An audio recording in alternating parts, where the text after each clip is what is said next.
నమస్కారం. ఘంటారావానికి స్వాగతం. ముందుగా ప్రధానాంశాలు.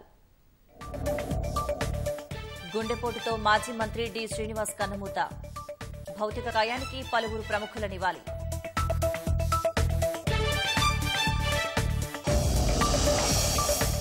కుటుంబానికి 2 లక్షల రూపాయల వరకు రైతు రుణమాఫీ. ఆ తర్వాతే 4,000 పింఛన్పై దృష్టి సారిస్తామన్న సీఎం రేవంత్.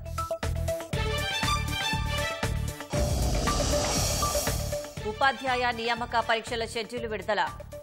జూలై 18 నుంచి ఆగస్టు 5 వరకు డిఎస్సీ నిర్వహణ.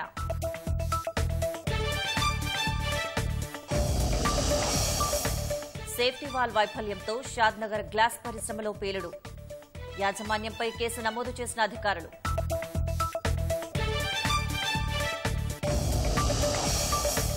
బీహార్లో కుప్పకూలిన మరో వంతెన. 10 రోజుల వ్యవధిలో కూలిన 5వ బ్రిడ్జ్.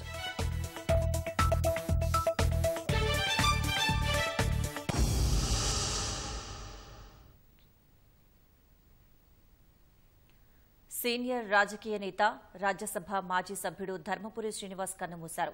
హైదరాబాద్లోని తన నివాసంలో తెల్లవారుజామున 3 గంటలకు ఆయన తుదిశ్వాస విడిచారు. గత కొంతకాలంగా అనారోగ్యంతో బాధపడుతున్న ఆయన గుండెపోటుతో చనిపోయినట్లు కుటుంబ సభ్యులు తెలిపారు.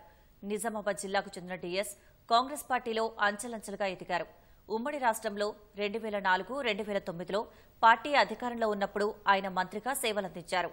పీసీసీ అధ్యక్షుడుగాను డీఎస్ పనిచేశారు. రాష్ట్ర విభజన తర్వాత 2015లో భారాసాలో చేరిన డి శ్రీనివాస్ రాజ్యసభ సభ్యుడిగా ఎన్నికయ్యారు. అనంతరం మళ్లీ కాంగ్రెస్ కండువా కప్పుకున్నారు. డీఎస్ కు 2 కుమారులు. వారిలో చిన్న కుమారుడు ధర్మపురి అరవింద్ ప్రస్తుతం భాజపా తరపున నిజామాబాద్ ఎంపీగా ఉన్నారు. పెద్ద కుమారుడు సంజయ్ గతంలో నిజామాబాద్ మేయర్గా పనిచేశారు.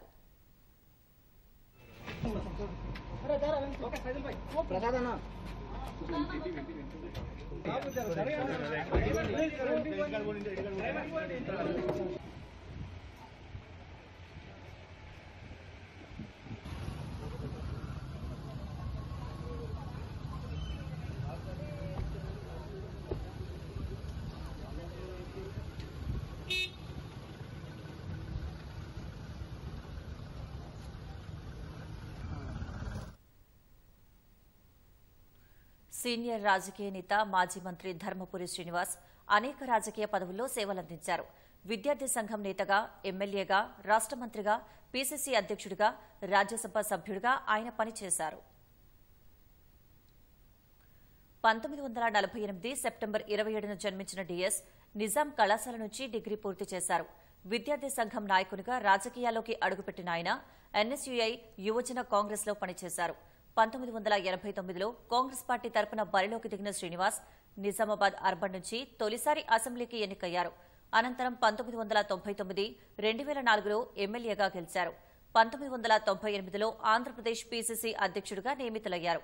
1989 నుంచి 1994 మధ్య గ్రామీణాభివృద్ది శాఖ, సమాచార పౌర సంబంధాల శాఖ మంత్రిగా సేవలందించారు. 2004 నుంచి 2008 వరకు ఉన్నత విద్య, అర్బన్ ల్యాండ్ సీలింగ్ శాఖల మంత్రిగా పనిచేశారు.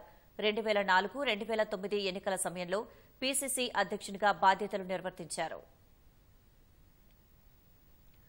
2004లో తెరాసతో కాంగ్రెస్ పొత్తులో క్రియాశీలక పాత్ర పోషించిన డీఎస్ కాంగ్రెస్ పార్టీ అధికారంలోకి రావడంలో వైఎస్తో కలిసి కీలక పాత్ర పోషించారు. సోనియా గాంధీకి విధేయునిగా గుర్తింపు పొందిన ధర్మపురి శ్రీనివాస్ ప్రణబ్ ముఖర్జీ తదితర సీనియర్ నేతలతో సన్నిహిత సంబంధాలు నిలిపారు.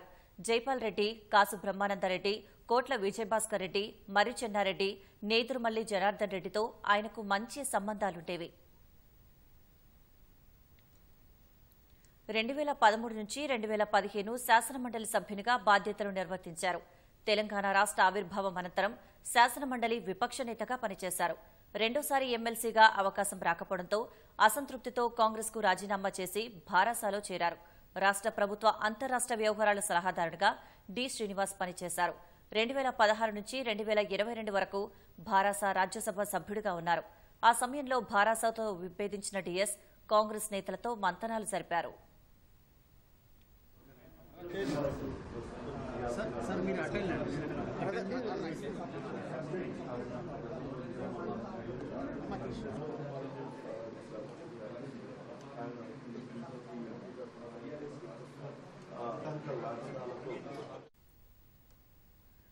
మాజీ మంత్రి డి శ్రీనివాసరావు భౌతిక కాయానికి పలువురు రాజకీయ ప్రముఖులు నివాళి అర్పించారు.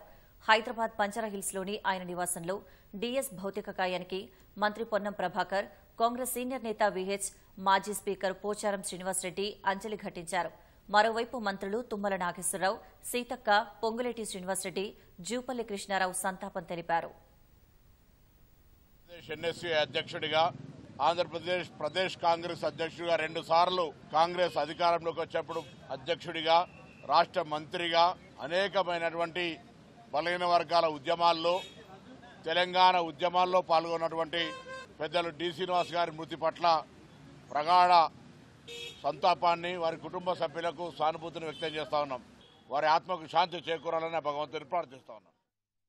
రాష్ట్రంలో 2 సార్లు పిసిసి అధ్యక్షుడిగా చేశాడు. అందులో బడుగు బలహీన వర్గాల నాయకుడైనటువంటి శ్రీనివాస్, ఆయన ఇవాళ చనిపోవడం చాలా బాధాకరం. ఆయన గతంలో కూడా ఎన్ఎస్యుఐ స్టూడెంట్ లీడర్గా అంచెలంచెలుగా మరి 2 సార్లు మంత్రిగా, అదేవిధంగా పిసిసి అధ్యక్షుడుగా తెలంగాణ సాధనలో ఆయన పాత్ర కూడా ఉన్నది. ఆనాడు కేసీఆర్ మరి ఈయన బీసీసీ ప్రెసిడెంట్ ఇద్దరు కలిసి ఆనాడు కాంగ్రెస్ పార్టీలో బలోపేతం చేయడానికి ప్రయత్నం చేశారు. కానీ రాష్ట్ర ప్రభుత్వాన్ని నేను కోరుతున్నా, ఇతనికి కూడా తప్పనిసరిగా ప్రభుత్వ లాంఛనాలతో అంత్యక్రియలు చేయాలని కోరుతున్నా. వాళ్ళ కుటుంబ సభ్యులు భగవంతుడు ఆయురారోగ్యాలని నా ప్రగాఢ సంతాపం తెలియజేస్తున్నా. ధర్మపురి శ్రీనివాస్ గారు మరణించారనే వార్త టీవీలో చూసిన తర్వాత ఒక మంచి ఆత్మీయుణ్ణి, మంచి ఆప్తుణ్ణి కోల్పోయామన్నటువంటి బాధ నాకు చాలా దుఃఖానికి కారణమైంది. ఎందుకంటే శ్రీనివాస్ గారు అజాత శత్రువు. రాజకీయాలలో నాకంటే 1 సంవత్సరం పెద్ద ఆయన. 1977లో వారితో పరిచయం నాకు. జిల్లాలో పెద్ద దిగ్గా ఉండేవారు. అరుగుల రాజారాం మాకు జిల్లాలో స్వాతంత్రం వచ్చిన తర్వాత అరుగుల రాజారాం గారు, రామగోపాల్ రెడ్డి గారు మొదటి తరం వ్యక్తులు. 2వ తరం వ్యక్తులు శ్రీనివాస్ గారు, నేను, సంతోష్ రెడ్డి గారు. ఆ ఆప్యాయత, అనుబంధం ఏ పార్టీలో ఉన్నా మా ఇద్దరికి ఉండేది. ఏ ఒక్కనాడు కూడా విమర్శలు కానీ, పరస్పరంగా తిట్టుకోవడం కానీ, పరుష పదజాలంతో మాట్లాడుకోవడం కానీ ఎన్నడూ జరగలేదు. రైతు రుణమాఫీ మార్గదర్శకాలను 3-4 రోజుల్లో విడుదల చేస్తామని ముఖ్యమంత్రి రేవంత్ రెడ్డి ప్రకటించారు. ఒక్కో కుటుంబానికి గరిష్టంగా 2 లక్షల రూపాయల వరకు రుణమాఫీ అమలు చేస్తామన్నారు. బంగారం తాకట్టు రుణాలు దీని పరిధిలోకి రావని స్పష్టం చేశారు. రాష్ట్ర స్థాయి బ్యాంకర్ల కమిటీ ఎస్ఎల్బీసీ మార్గదర్శకాల ప్రకారం తీసుకున్న పంట రుణాలు మాత్రమే మాఫీ అవుతాయన్నారు. రుణమాఫీ పూర్తయిన తర్వాత పింఛన్లు 4,000 రూపాయల పెంపుపై దృష్టి సారిస్తామని ముఖ్యమంత్రి రేవంత్ రెడ్డి ఢిల్లీలో వెల్లడించారు.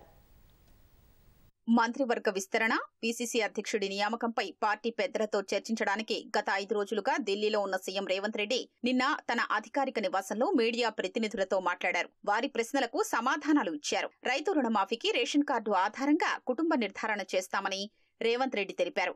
పట్టాదారు పాసు పుస్తకాల ఆధారంగా పంట రుణాల్ని లెక్కిస్తామని చెప్పారు. ఒక కుటుంబంలో 3-4 రుణాలు కలిపి ఎంత ఎక్కువగా ఉన్నా గరిష్టంగా 2 లక్షల రూపాయల వరకే మాఫీ వర్తిస్తుందన్నారు. 2 లక్షల రూపాయల మేర తీసుకున్న రుణాలు 6 నుంచి 7,000 కోట్ల రూపాయలు ఉండొచ్చని ఆయన అంచనాగా చెప్పారు. అత్యధికంగా 50,000 నుంచి 1,00,000 రూపాయల వరకు సన్న చిన్నకారు రైతులు తీసుకున్న రుణాలే ఉంటాయన్నారు. రుణమాఫీ పూర్తయిన తర్వాత పింఛన్లు 4,000కు పెంపుపై దృష్టి సారిస్తామన్నారు.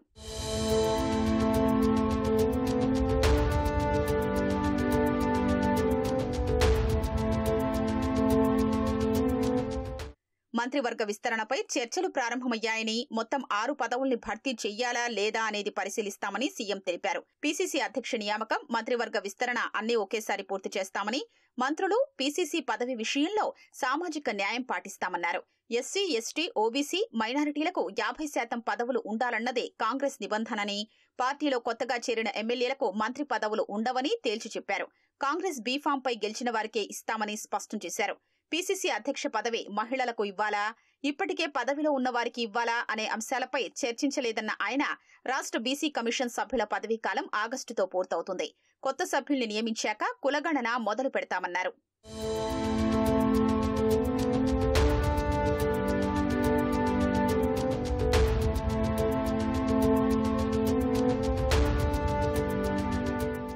పార్టీ ఫిరాయింపులు తెలంగాణకు మాత్రమే పరిమితం కాదన్న ముఖ్యమంత్రి రేవంత్ రెడ్డి ఏపీలో చంద్రబాబు, జగన్మోహన్ రెడ్డి హయాంలోనూ చోటు చేసుకున్నాయని గుర్తు చేశారు.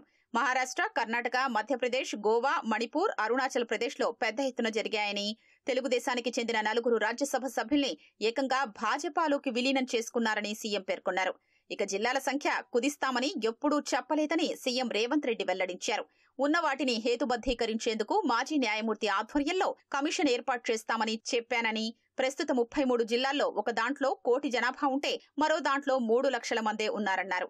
అందుకే వీటిని హేతుబద్దీకరించారని, అలాగే మండలాలు కూడా ఎన్టీఆర్ హయాంలో ఏర్పాటు చేశారని, ఆ తర్వాత కొత్తగా వచ్చిన వాటన్నింటినీ తాత్కాలిక ప్రాతిపదికనే ఏర్పాటు చేశారు తప్ప ప్రస్తుత జనాభా అభివృద్ధి అవసరాల ప్రాతిపదికన చెయ్యలేదన్నారు. వీటిపై బడ్జెట్ సమావేశాల్లో అందరి అభిప్రాయాలు తెలుసుకుని కమిషన్ ఏర్పాటుపై నిర్ణయం తీసుకుంటామన్నారు.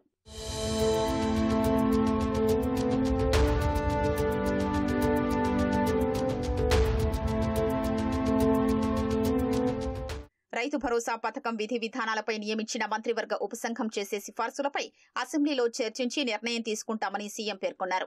రైతు బంధు కింద కేసీఆర్ 75,000 కోట్ల రూపాయలు ఇస్తే అందులో 25,000 కోట్ల రూపాయలు అనర్హులకే వెళ్లిందన్నారు.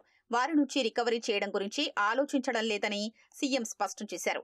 ఇక ధరణి లోపాల్ని సరిదిద్దే పని జరుగుతోందని, దాని స్థానంలో భూభారతి వస్తుందన్నారు. మహిళలకు ఉచిత బస్సు పథకానికి ప్రభుత్వం ప్రతి నెల 350 కోట్ల రూపాయలు చెల్లిస్తున్నందున ఆర్టీసీకి ఆదాయం పెరిగి నష్టాలు లేని స్థితికి చేరిందన్నారు. త్వరలో లాభాల్లోకి వస్తుందని, ఆక్యుపెన్సీ 80% పెరిగిందన్నారు. వరంగల్, ఆదిలాబాద్లలో విమానాశ్రయాలు ఏర్పాటు చేస్తామని ముఖ్యమంత్రి వెల్లడించారు. ప్రస్తుతం హైదరాబాద్ విమానాశ్రయానికి 150 కిలోమీటర్ల పరిధిలో కొత్త ఎయిర్పోర్టు ఉండకూడదన్న నిబంధన ఉందని, వరంగల్ 148 కిలోమీటర్ల దూరంలో ఉందన్నారు. అందువల్ల భద్రాచలం వైపు కొత్త ఎయిర్పోర్టు నిర్మిస్తే ఈ నిబంధన వర్తించదన్నారు. కొత్త ఎయిర్పోర్టులకు లాభదాయకత ఉంటుందని, వరంగల్ నుంచి తిరుపతి, వారణాసి లాంటి పుణ్యక్షేత్రాలకు నేరుగా విమానాలు నడిపితే మంచి డిమాండ్ ఉంటుందన్నారు. రాష్ట్రంలో విద్యుత్ కొరతే లేదని, ఎక్కడో సాంకేతిక కారణాల వల్ల తలెత్తే సమస్యను కొందరు కోత అని ప్రచారం చేస్తున్నారని సీఎం విమర్శించారు.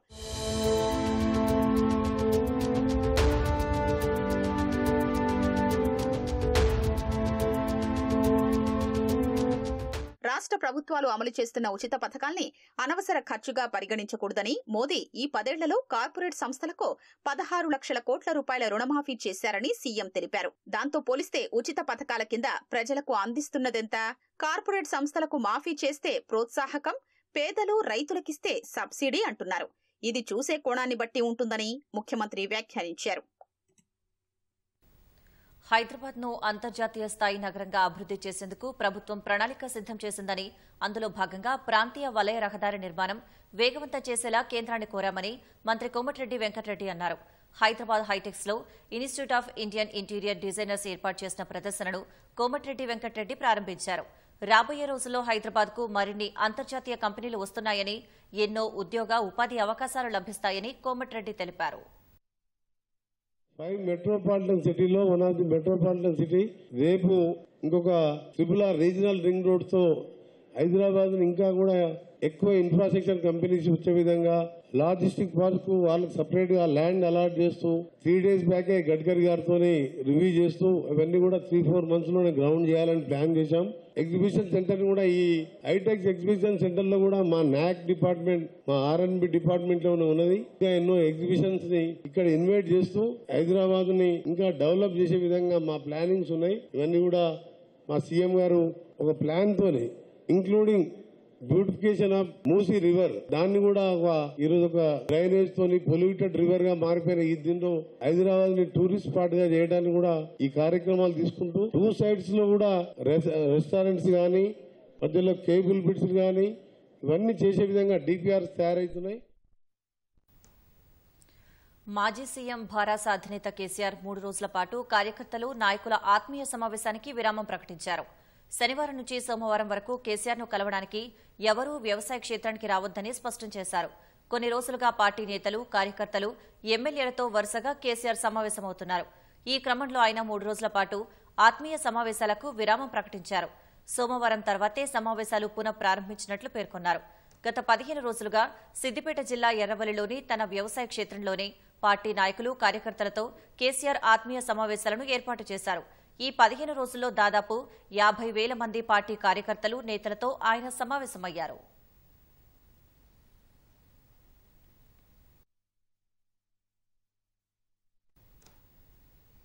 జగిత్యాల జిల్లా కొండగట్టు అంజన్నను దర్శించుకునేందుకు జనసేన అధినేత ఏపీ ఉప ముఖ్యమంత్రి పవన్ కళ్యాణ్ బయలుదేరారు. ఆయన రాక సందర్భంగా జగిత్యాల ఎస్పీ అశోక్ కుమార్ ఆధ్వర్యంలో భారీ భద్రత ఏర్పాట్లు చేశారు. ఎన్నికలకు ముందు వారాహి వాహనానికి పవన్ కళ్యాణ్ కొండగట్టులో పూజలు నిర్వహించి యాత్ర మొదలుపెట్టారు. అప్పుడు మొక్కుకున్న మొక్కులు తీర్చుకునేందుకు ఆయన కొండగట్టుకు వస్తున్నారు. పవన్ కళ్యాణ్ పర్యటన నేపథ్యంలో అభిమానులు భారీ స్థాయిలో హాజరయ్యే అవకాశం ఉంది.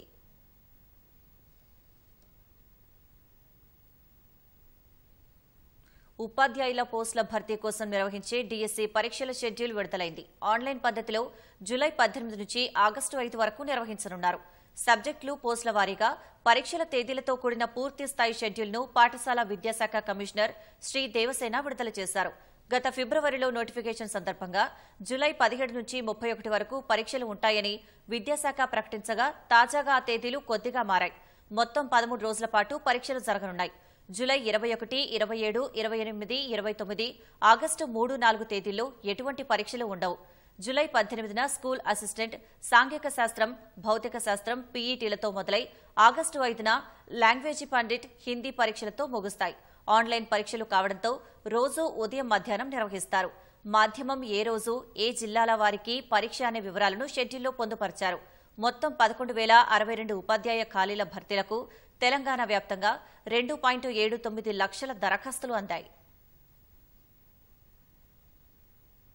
రంగారెడ్డి జిల్లా బూర్గులలో ఉన్న సౌత్ గ్లాస్ ప్రెస్ కంప్రెస్ పేలుడుకు సేఫ్టీ వాల్ పనిచేయకపోవడమే కారణమని అధికారులు ప్రాథమికంగా తేల్చారు. ఈ ప్రమాదంలో 5గురు మృతి చెందగా క్షతగాత్రుల్లో ఒకరి పరిస్థితి విషమంగా ఉన్నట్లు అధికారులు తెలిపారు. ప్రమాదంలో గాయపడిన 3గురికి చాంద్రాయనగుట్ట డీఆర్డీఓ ఆసుపత్రిలో చికిత్స అందిస్తున్నారు. మరో 7గురిని ప్రైవేట్ ఆసుపత్రికి తరలించారు. మృతులు బీహార్కు చెందిన చిత్తరంజన్, రామ్ ప్రకాష్, రఘుకాంత్, రోషన్ ఉన్నారు.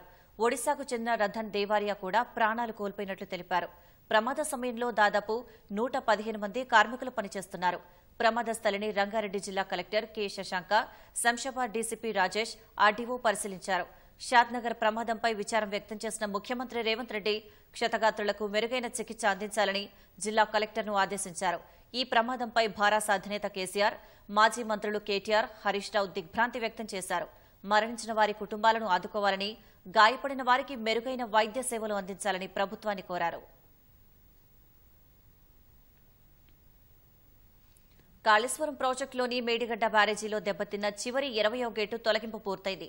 గత అక్టోబర్లో మేడిగడ్డ బ్యారేజీ దెబ్బతిన్న కుంగిన నేపథ్యంలో national dam safety authority committee మధ్యంతర నివేదిక ఇచ్చింది. ఈ మేరకు బ్యారేజీలో తాత్కాలిక మరమ్మతులను చేపట్టారు. ఇందులో భాగంగానే 7 బ్లాక్లో 8 గేట్లను ఎత్తాలని, వీలుకాని పరిస్థితుల్లో తొలగించాలని సూచించింది. ఎన్డీఎస్ఏ సిఫారసుల మేరకు గేట్లను పైకెత్తారు. పలు గేట్లు ఎత్తే క్రమంలో సమస్యలు ఏర్పడగా ఎత్తడానికి వీలులేని పరిస్థితుల్లో కటింగ్ చేసి తొలగించారు. అదే విధానంతో దెబ్బతిన్న గేట్లలో 20వ గేటు విడి భాగాలను పూర్తిగా తొలగించారు. తాత్కాలికంగా సీసీ బ్లాక్ల అమరిక, నది గర్భంలోకి షీట్ ఫైల్స్ పంపివేత, గ్రౌంటింగ్ పనులు పూర్తయ్యాయి.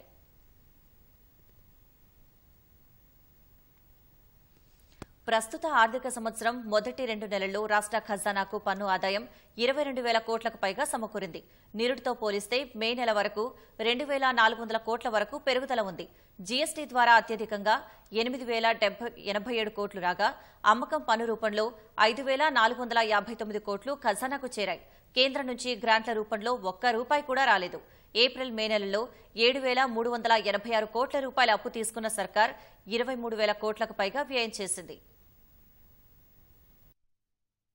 2024-25 ఆర్థిక సంవత్సరం మొదటి 2 నెలల్లో రాష్ట్ర ఖజానాకు 23,147 కోట్ల రూపాయల ఆదాయం వచ్చింది. అందులో పన్నుల ద్వారా వచ్చిన మొత్తం 22,419 కోట్ల రూపాయలు కాగా, పన్నేతర ఆదాయం 728 కోట్లుగా ఉంది. కంప్ట్రోలర్ అండ్ ఆడిటర్ జనరల్ కాక్కు రాష్ట్ర ప్రభుత్వం ఈ మేరకు ఆదాయ, వ్యయ వివరాలు సమర్పించింది. గత ఆర్థిక సంవత్సరం మే నెల వరకు పన్నుల ద్వారా రాష్ట్రానికి 20,097 కోట్ల రూపాయలు వచ్చాయి. అంటే ఈ ఏడాది 2 నెలల్లో పన్ను ఆదాయం నిరుడితో పోలిస్తే 2,400 కోట్లు పెరిగింది. ఏప్రిల్ నెలతో పోలిస్తే మే నెలలో పన్ను ఆదాయం స్వల్పంగా తగ్గింది. పన్నుల రూపంలో ఏప్రిల్లో ఖజానాకు 11,464 కోట్లు రాగా, మే నెలలో ఆ మొత్తం 10,954కు తగ్గింది.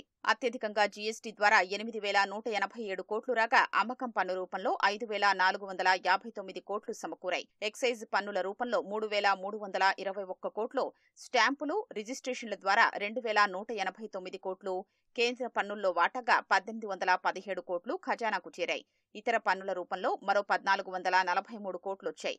ఏప్రిల్, మే నెలల్లో కేంద్రం నుంచి గ్రాంట్ల రూపంలో ఒక్క రూపాయి కూడా నిధులు సమకూరలేదు. ఆర్థిక సంవత్సరం మొదటి 2 నెలల్లో రాష్ట్ర ప్రభుత్వం రుణాల ద్వారా 7,386 కోట్ల రూపాయలు సమకూర్చుకుంది. అన్ని రకాలుగా ఖజానాకు 30,534 కోట్ల రూపాయలు రాగా అందులో ప్రభుత్వం 28,493 కోట్ల రూపాయలు ఖర్చు చేసింది. మే నెల వరకు వడ్డీల చెల్లింపుల కోసం 3,729 కోట్లు, వేతనాల కోసం 7,572 కోట్లు వ్యయం చేసింది. పెన్షన్లపై 2,627 కోట్లు, రాయితీలపై 2,081 కోట్లు ఖర్చు చేసినట్లు పేర్కొంది. మూలధన వ్యయం కింద 5,017 కోట్ల రూపాయల్ని ప్రభుత్వం వ్యయం చేసింది. రంగాల వారీగా చూస్తే సాధారణ రంగంపై 9,330 కోట్లు, సామాజిక రంగంపై 8,963 కోట్లు, ఆర్థిక రంగంపై 10,199 కోట్ల రూపాయలు ఖర్చు పెట్టింది. ప్రస్తుత ఆర్థిక సంవత్సరం మొదటి 2 నెలల్లో ప్రాథమిక లోటు 3,651 కోట్లు కాగా ద్రవ్యలోటు 7,380 కోట్ల రూపాయలు నమోదైంది. ఏప్రిల్ నెలలో రెవెన్యూ మిగులు 1,020 కోట్ల రూపాయలు చూపిన ప్రభుత్వం మే నెల ముగిసే నాటికి రెవెన్యూ లోటు 328 కోట్లుగా పేర్కొంది.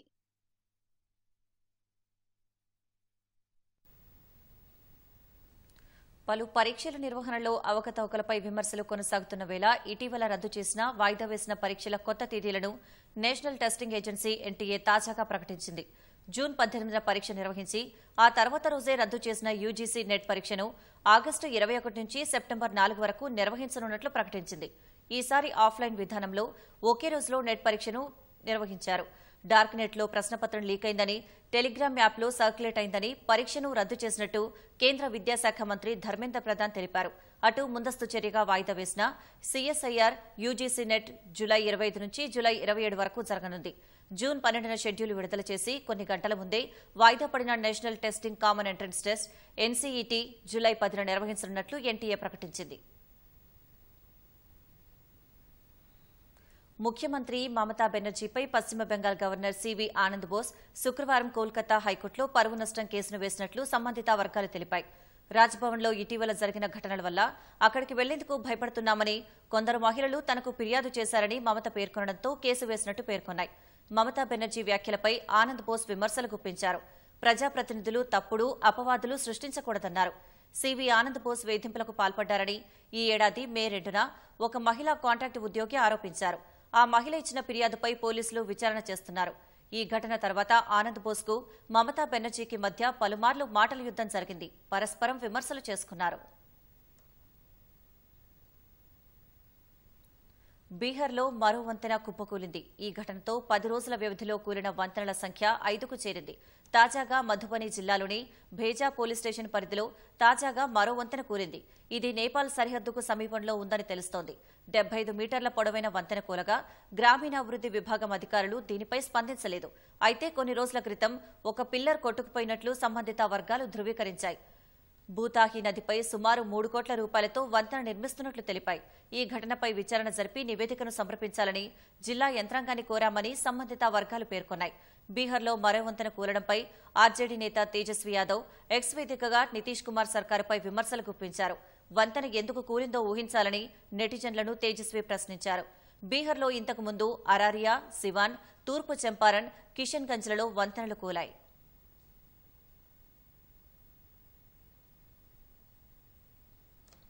అణు సామర్థ్యం గల స్వల్ప మధ్య శ్రేణి క్షిపణుల తయారీ పునః ప్రారంభిస్తామని శుక్రవారం రష్యా అధ్యక్షుడు వ్లాదిమిర్ పుతిన్ అమెరికాను హెచ్చరించారు.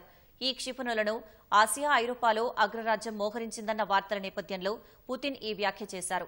స్వల్ప మధ్య శ్రేణి అణు క్షిపణులను ధ్వంసం చేయాలని 1987లో అమెరికా, రష్యా మధ్య intermediate range nuclear forces INF ఒప్పందం కుదిరింది. అయితే మాస్కో దీన్ని ఉల్లంఘిస్తోందని పేర్కొంటూ 2019లో ఆ ఒప్పందం నుంచి అమెరికా వైదొలిగింది. ఈ క్షిపణి వ్యవస్థలను అమెరికా తయారు చేస్తోందని ఇప్పుడే తమకు తెలిసిందన్న పుతిన్ ఒప్పందం నుంచి అమెరికా వైదొలిగినా తాము మాత్రం వాటిని ఉత్పత్తి చేయలేమన్నారు. ఇప్పటికే డెన్మార్క్లోని విన్యాసాల కోసం వాటిని ఐరోపాకు అమెరికా తీసుకొచ్చిందని, అవి ఫిలిప్పీన్స్లోనూ ఉన్నాయని ఇటీవల ప్రకటించిందని గుర్తు చేశారు.